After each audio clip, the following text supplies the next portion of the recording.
Welcome back to Silent Sales Machine Radio. We are your co-hosts. I'm Brian. And I'm Robin Joy. And this is Coach's Corner. Hi, everybody. We are still in our Core Competencies series, and we're in the 6th of 7 competencies today. We're going to talk about replenishing. Say 7 core competencies 7 times fast.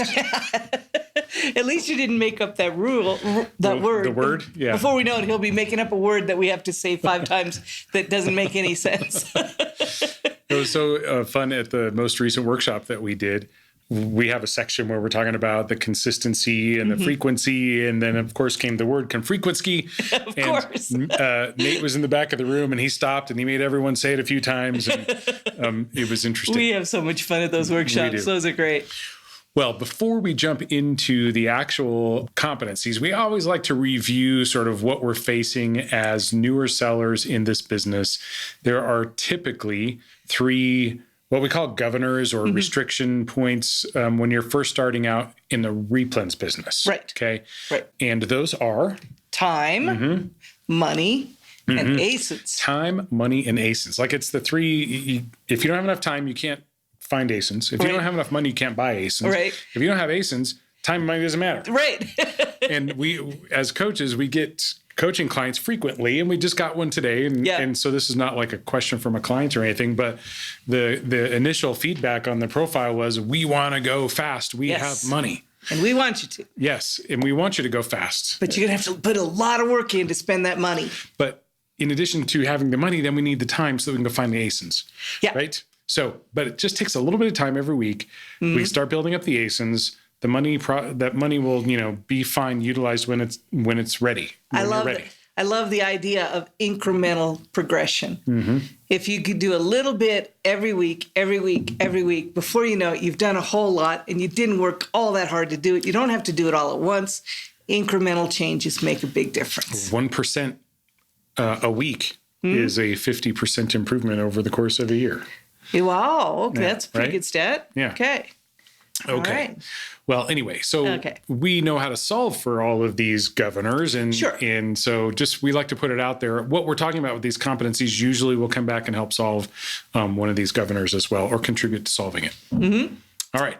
So our 7 core competencies that we've been talking about include sourcing, shopping, prepping, shipping, pricing, replenishing, and business acumen.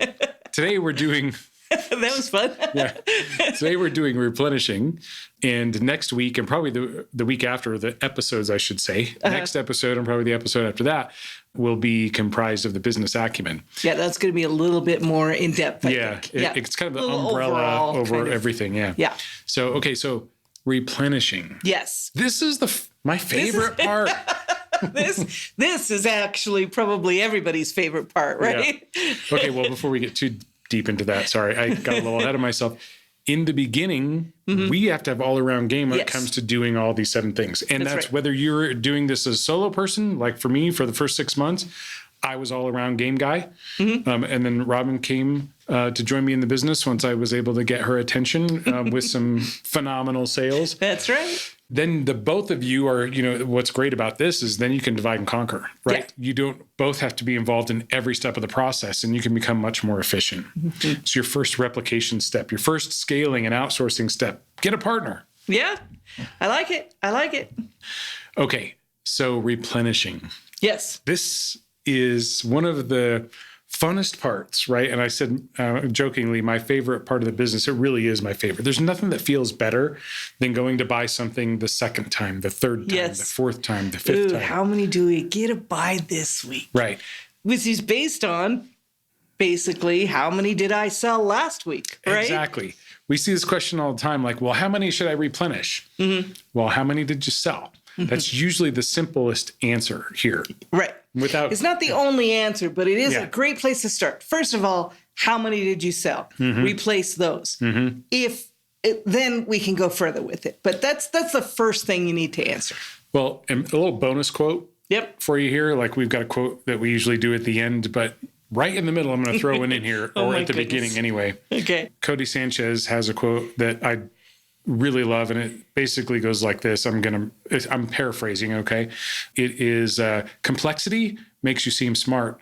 Simplicity makes you money. And in my opinion, having a very simple approach to replenishing, to your replenishment strategy is the best way to go. Right. That keep it simple, silly kind of idea. There really is a lot to that. We don't want to make it complicated just for the sake of being complicated. Keep it simple, silly? Well, okay. I didn't want to say stupid. I was trying to make it something the grandkids could hear me say. Okay, got it. So we only shop like a week at a time. And we're basically we try to build our inventory to a level where we're not going to run out of stock with one great week. Right. But whatever we sold last week, well, that's how many we're buying for this week. And you know what? We don't care if we run out of stock on Replen's ASINs. Agreed. These listings of other sellers on there, it's not our responsibility to keep it full. We like to have predictability. And if we're going way big sometimes and way small, that's not predictable and sustainable for us. So even if we sell out, we still tend to do about the same every week of all the ASINs that we've tested. And, it's a great time to say that what we talk about a lot here are fundamental frameworks. Yes. Okay. The framework, this is what we found works for us. We also see a lot of businesses. This is what we find works for a lot of other businesses. But at the end of the day, it's your business. Right. You have to decide whatever the framework is for your business and whatever tolerances you might have within that framework. Right. So you can use our framework that we're sharing with you and put different numbers in it. That's perfectly fine because it's your business and we do what feels comfortable to us. We recommend what we've seen work with several people that we've worked with. But yeah, you're the one who has to decide for sure. So you might have to try some things. I'm a big proponent of try it. If it works, keep doing it. If it doesn't work, try something else and see if it'll work. I think I mentioned this previously, but the whole plan, do, check, act process, right? Make a change, execute it, measure it, then change again. Right. So the reason I wanted to bring up the whole sort of it's the framework and ultimately it's your business is that parts of our business have a more conservative approach. Parts of our business have a more aggressive approach. And I know that we've left a lot of money on the table over the last 5 years when it comes to our replenishables, up until spring of this year anyway, because we only shopped for a week at a time. Now, with the low inventory fee on our private label items, then we have ramped those things up. And so it doesn't, we didn't want to run out of stock on those things we were selling consistently. But with the replens model, we do like to keep about 30 days worth of inventory in there and then just replenish whatever we sold last week.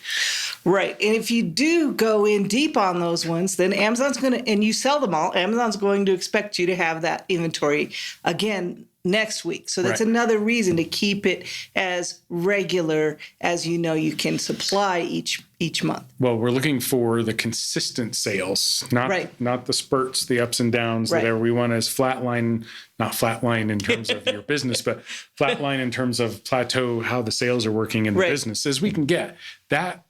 Yes. And then bring the whole thing up in increments. I would say that speaks to the predictability. Yes. Right. Oh, I know I can sell 6 every single week. Every week I'm buying 6 of this until it doesn't sell 6 anymore. Right. And I'm just going to go find a whole bunch more that I can sell 6 of. And I can sell 6 of at a price that's profitable for me. We have an example of that here coming up in this particular episode. But the point here is when you're going through the testing process, find your price that the item sells at. And so long as that item sells at or above your minimum profit goal, then leave it at that price. Yeah, why not? No reason to change what is working. Right. Unless we're always tweaking to try and make it be better, but don't chase it to somebody else's price. Yeah.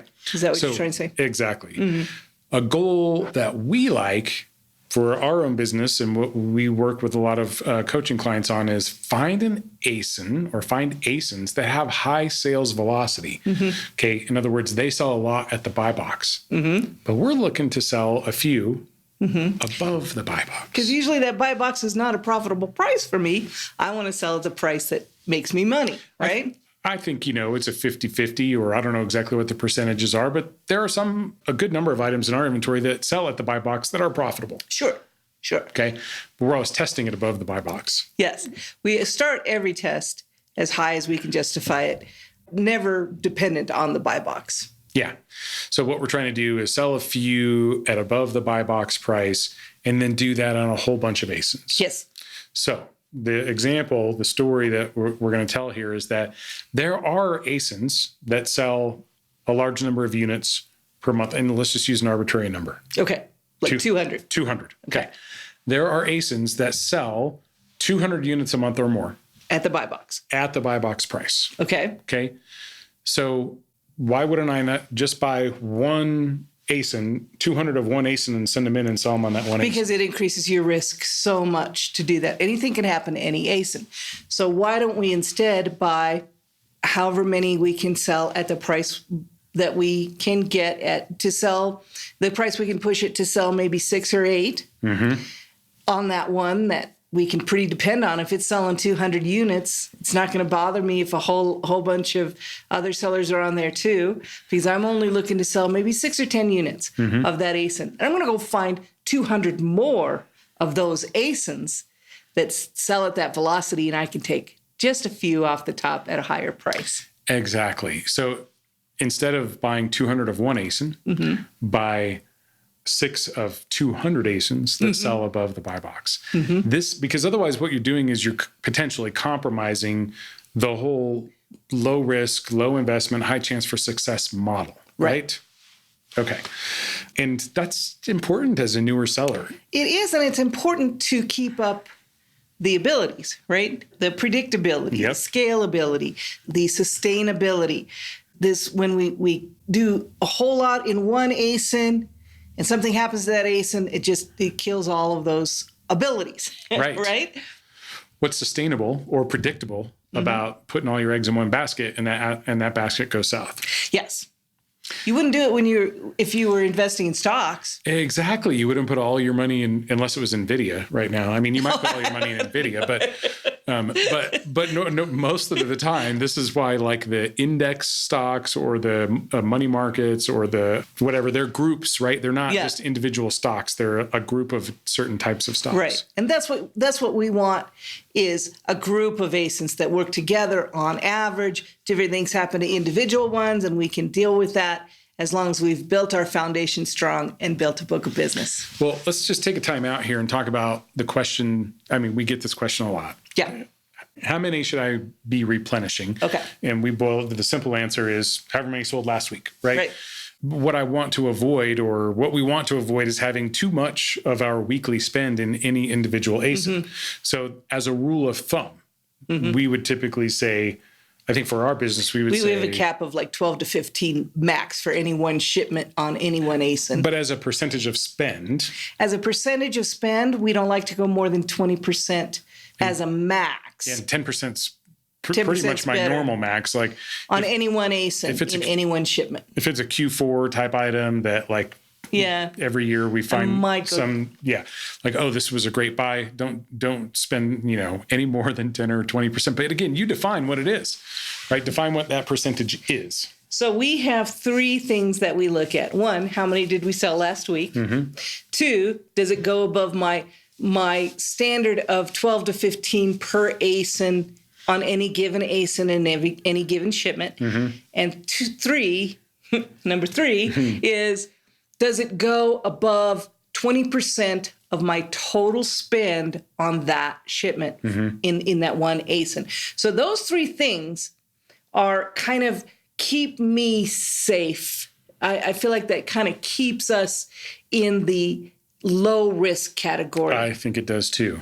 And we're going to continue to pound on that risk, the low, high model as we finish up this particular competency here. Probably all of the competencies are based around that. Yeah. Fair to say, right? Yeah, I think so. Okay. Sure. So if you haven't sold any, what do you do? Go and check and see if there's anything you need to do. You expected to sell some and you didn't sell some. So see if something's changed. This is another time when you can study that, keep a chart, see what's been going on, what's been different from last week to this week.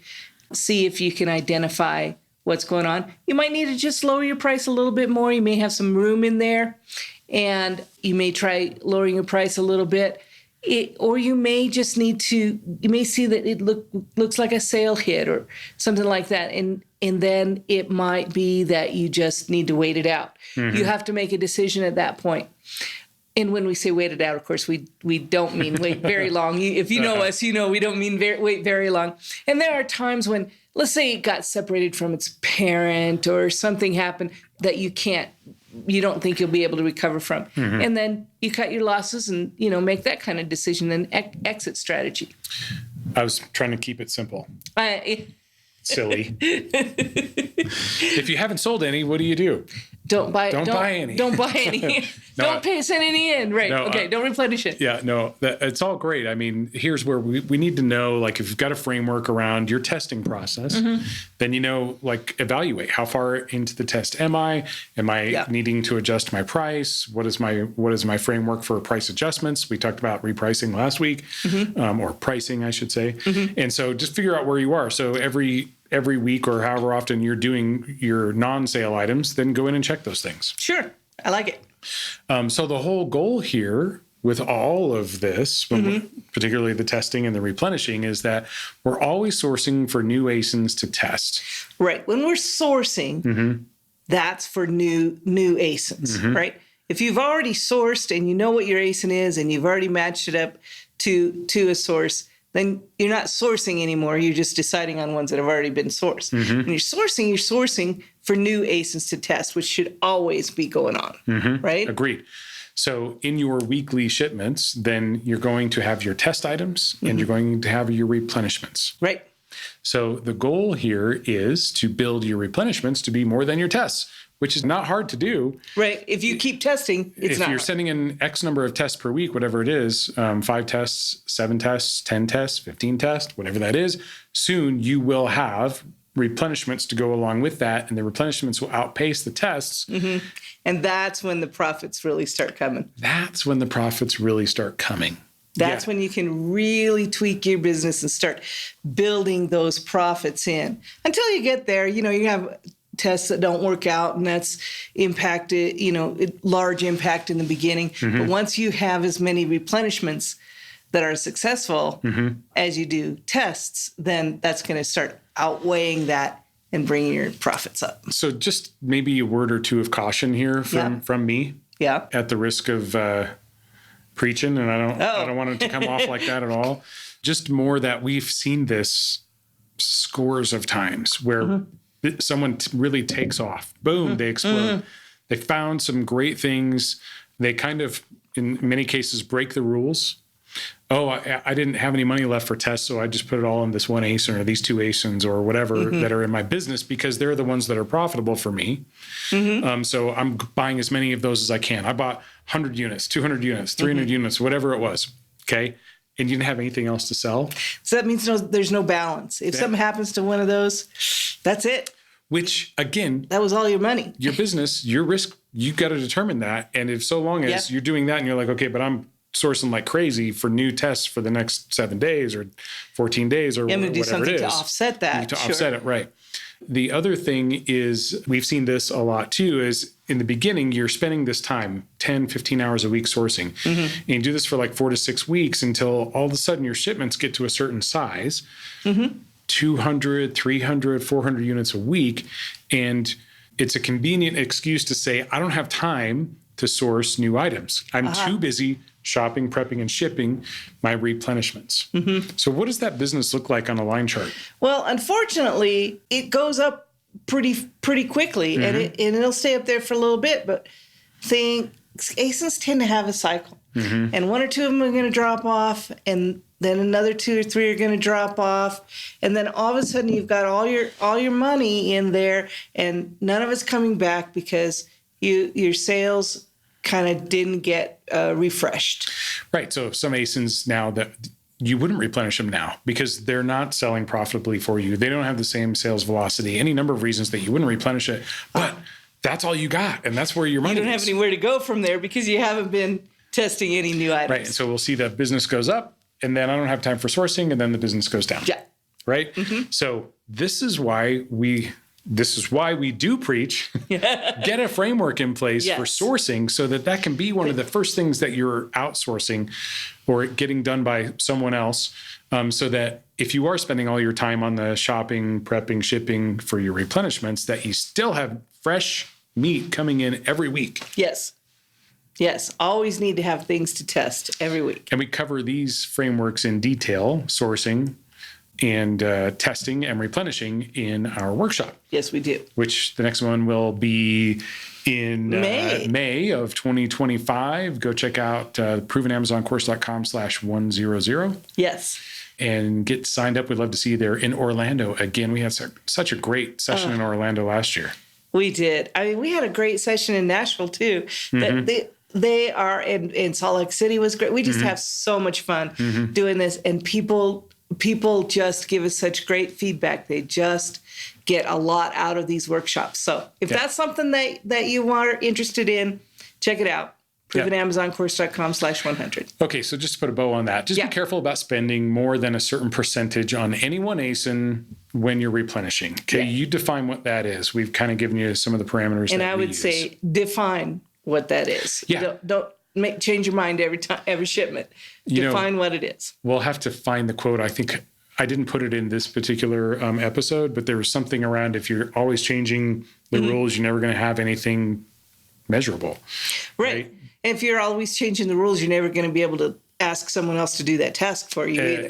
That's if you make a different decision every time. Right. So have that defined so that you can be sure and get that passed off to someone else. Then when you have enough replenishments. Yes. So first we have tests, then replenishments gradually catch up, and then replenishments will gradually take over. That's my favorite part. You're right. Favorite 1A. Is then when you have enough of those replenishments, then we can start to take advantage of the law of averages and economies of scale. Yes. Which lends itself to the predictability and scalability and sustainability of your business. And this is where it was, I can't come up with their name right now, that said micro changes from... Oh, yeah, Susan. Susan Gilbert. Sorry about that. Yes. Yeah, that was great. Micro change. This is when you have a book of business and you have a law of averages and economies of scale, then you can make micro changes that have macro impact on your business. Small changes that make a big difference. Love talking about this part. One of my favorite things to talk about when we're doing the workshop, or when I'm in coaching. I love to do this. A lot of people come to you for a coaching session on this particularly because you do a good job. So just a couple of small tweaks that we can change when we're talking about lowering your expenses. How do we lower expenses? Well, we've got multiple ASIN level expenses or cost centers that we can impact, and we don't have to change any of them dramatically. We just have to move the dial a little tiny bit on a couple of those profits or cost centers, and all of a sudden we're making huge improvements to your bottom line. So lower expenses. Especially if you have a lot of ASINs in your book of business. Exactly. The more ASINs, the better. Right. On a few ASINs, it's not going to make that much difference. Good. No matter how many you sell in those ASINs. Yeah. Good's probably 75 ASINs. Better is 100 ASINs. Best is like 200 ASINs. Yeah. When you are doing this at scale, making these small tweaks, then these tweaks have a major impact on your business. So we're working to lower your expenses to increase your profits so that you can outsource / scale your business. Love it. So let's talk about the actual competencies here. We tend to spend a lot of time talking around it, but really these are pretty simple. Sure. I think they are know how to identify when something sells. I've seen this a couple times recently in the Facebook group where someone was like, does this mean I sold something? Yes. Yeah. So that is important. Make sure you know if you actually sold something or if it's NFC transfer, if it's reserved for some reason. Yes, find these things out. And know where it was that you bought that item so you can replenish it. Yes. Make sure you have a link to that listing so that, or that you know what store you went to and exactly what it was, so that you can go buy it again. This goes into the system, that the framework that you will eventually outsource to someone that says, whenever I buy something, I include my Amazon ASIN, my and maybe a link to the Amazon listing, because sometimes just putting in the ASIN, if it's out of stock, it doesn't come up. So an actual link to the listing, or there are ways that you can figure that out if you're savvy, been around for a little bit. We're not going to get into the weeds here, but no, and a link to know where to buy the item again. Yes. Right. It's sometimes not enough to just have Walmart or Meijer or Home Depot. Right. And so think about these things while you're small, so that when you get too big to have to do this brain damage every single time, you've already got a system worked out, some SOPs that you can follow. Yep. Okay. So know when something sells, know where to buy it again, and then always do the check, right? I say always. You find You're out not going to be able to look at every single ASIN every week, but you're going to, you should have an idea what's going on in your business and be doing a regular check of a certain percentage every week. And well, we even talked about what that check is to make sure that that listing still passes your checks. So like we call it the pre-flight inspection. Make sure the brand hasn't changed, the images haven't been modified, the title hasn't changed. We see this happen a lot. And what's great is when you get to a certain point and you do have systems in place, you can work from more of an exception-based process as opposed to a proactive, like, let me look at all my 400 ASINs before I go shopping. That's tough to do. Right. But there are tools out there that will give you the exceptions so that you can so that you can action them pretty quickly. Right. And as far as tools are concerned, I think we've said this before. We want to know what our process is and apply a tool to it. We never want to change our process to match a tool. We don't want someone else to decide what's going to go on in our business. We need to adjust the tool to work for us. And if we don't know what it is that we're trying to accomplish, it's going to be hard to do that. So work that out before you start applying tools. I think, that comes with a bit of massaging, right? Some tools, they maybe don't do everything that you needed, but you can, between the tool and maybe a redefined set of processes internally, you can still manage that. Right. I'm just saying, know what you wanted before you know if the tool's doing it for you. Okay. So you know if the tool's doing it for you. I thought you were saying don't do the tool unless it does everything exactly the way you want it. Okay.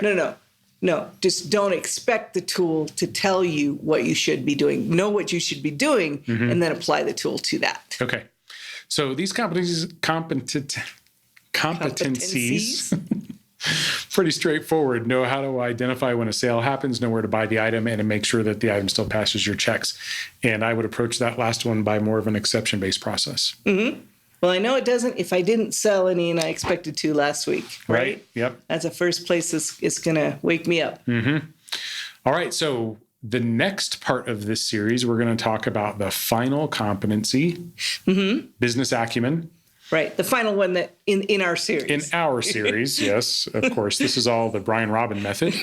This doesn't mean it's the... doesn't mean there aren't any other competencies you need to figure out. Right. So we're looking forward to doing that one. Yes. That's going to be a good one. Now, Robin, they say that the journey of 1,000 miles begins with a single step. Well, I've also heard them say that the first step is the hardest, right? This is kind of an inside joke, but who are these people anyway? Well, thankfully, starting or restarting your business on Amazon doesn't have to be hard. Right.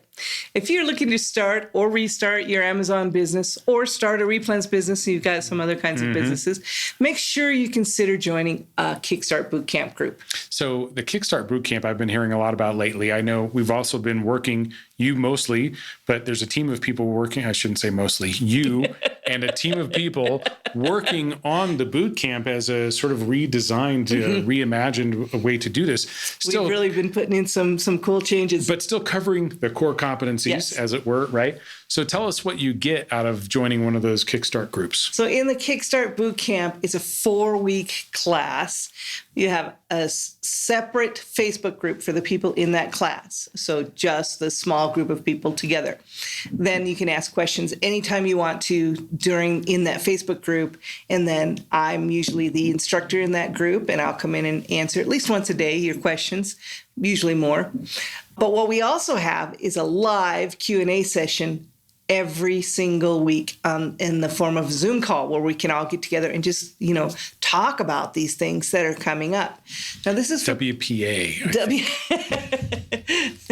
These are some of the things that, when you're first getting started that seem like, Jim calls them, they look like mountains, but they're really molehills, and we'll help you see them more as a molehill because we'll help you get through them. We're going to help you get your seller account open if it's not already.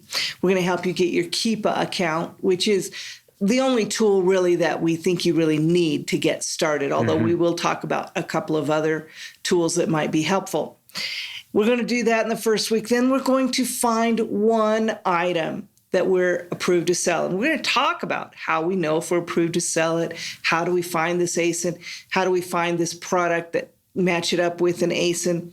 And then we're just going to go through this process one time. We're going to purchase one unit.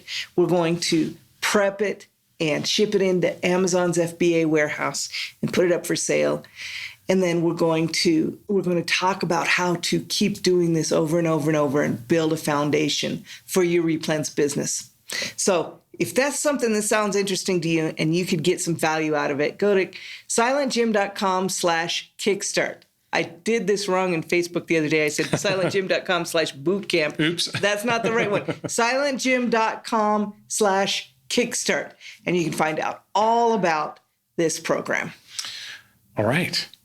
So I have a quote? I do have a quote for us. Well, thanks for asking. I do have a quote for us. One of my favorite authors, Jen Sincero. Ask Brian if he has a quote. Yeah. No, it doesn't say that. Jen Sincero, one of my favorite authors, highly motivating. And I always go back and read her books multiple times and get a different, it's like reading it all over again in some cases. Yes. But this is a quote. I don't think it was in any book, but I follow her on Facebook. And this is one of the quotes that came up recently. And it goes like this: most answers reveal themselves through doing, not thinking. You got to do something. We were just talking about something this morning. How did we get better at that? By doing it. You have to do it. Well, we were talking, I mean, for us, just like we're learning it, I feel like old dog, new trick with Walmart, right? We're dialing that in a little bit more and more every week. Incremental changes, right? Do it. Yeah. So by the time we get to Proven Conference next year, we should be sitting pretty good with Walmart, at least in terms of understanding. I'm getting excited about Proven Conference next year. Already, right? But yeah, also, clarity comes from being in the game. Yes. Right? Standing on the sidelines, you're just an armchair quarterback or you're a backseat driver or whatever. And you can think all that you want to about how good or how much better you might be at it, or, well, let me make sure I get my route completely mapped out before I ever start. Yeah. When really, the Jim calls it the getting ready to syndrome, right? Yeah.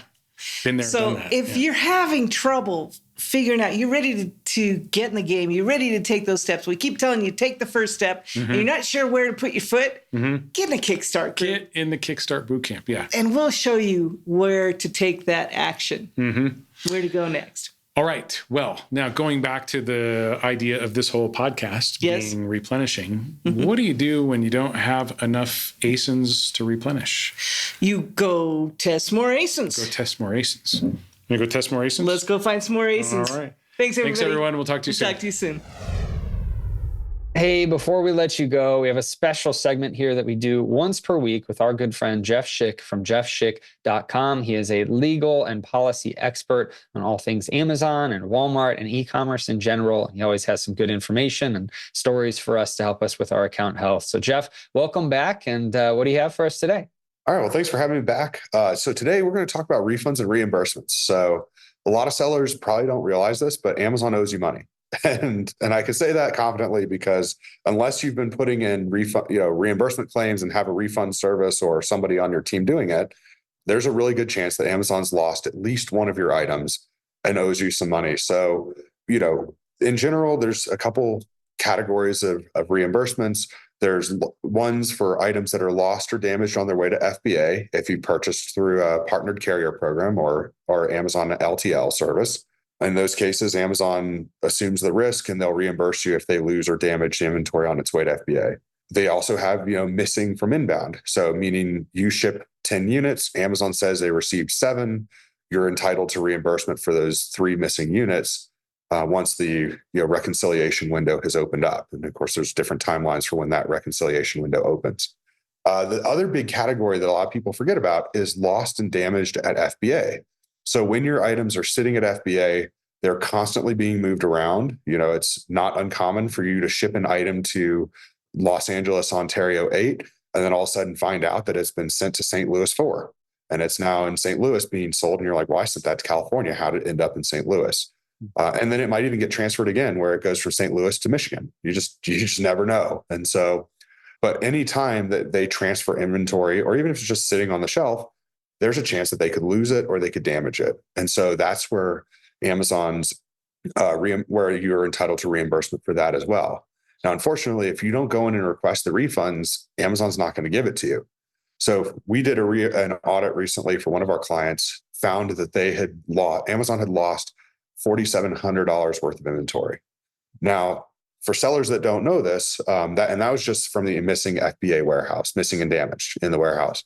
For sellers that don't know this, we actually launched a new service where we offer complimentary reimbursements to our retainer clients.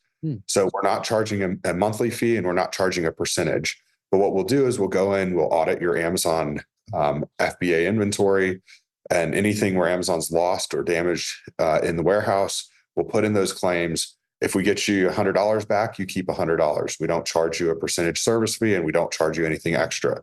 It's just a value add that we're offering for our clients who are on retainer. We're not replacing, the other reimbursement services. In fact, we encourage people to have both. So if they want to have us and have Gatita, that works perfectly fine, because what we don't catch, Gatita will probably catch, and then they'll just charge you their service fee on what they find. And so that way you're at least still getting some money back. But it's better for us to catch whatever we can with no commission and no service fee, of course. So we try our best to find that. Yeah, that's awesome. So for people that are already clients on retainer with you, and this is now complimentary, is it just automatically happening for your clients, or do they have to reach out to you to ask to have this start? So it is an opt-in program. So sellers just have to shoot us an email and say, hey, I'd like to opt in. And then it will check our Seller Central access. If we've already got access to your Seller Central account, then we'll just add you onto our reimbursement list and we'll start doing it. And if we don't have access to your account, then we'll send you instructions to get you on, get access into your seller account, and then we'll take it from there. So it's pretty easy. And, we're hoping to be a real value add for sellers, so that way they can maximize their profits right now. Right. Now, I know for sellers that may not have done this in the past, or they've never used any service or anything, but they may be using you or sign up to use you now. How far back can you go on some of these reimbursements? I thought it was 18 months, but I don't know if it's 6 months or if that's changed at all. So it is 18 months for the FBA lost and damaged in the warehouse. For sellers that have had us on retainer for a decent amount of time, we'll go back the full 18 months. If someone's a brand new seller, then we'll generally go back about 6 months. With us, if they're a new seller with us, I should say.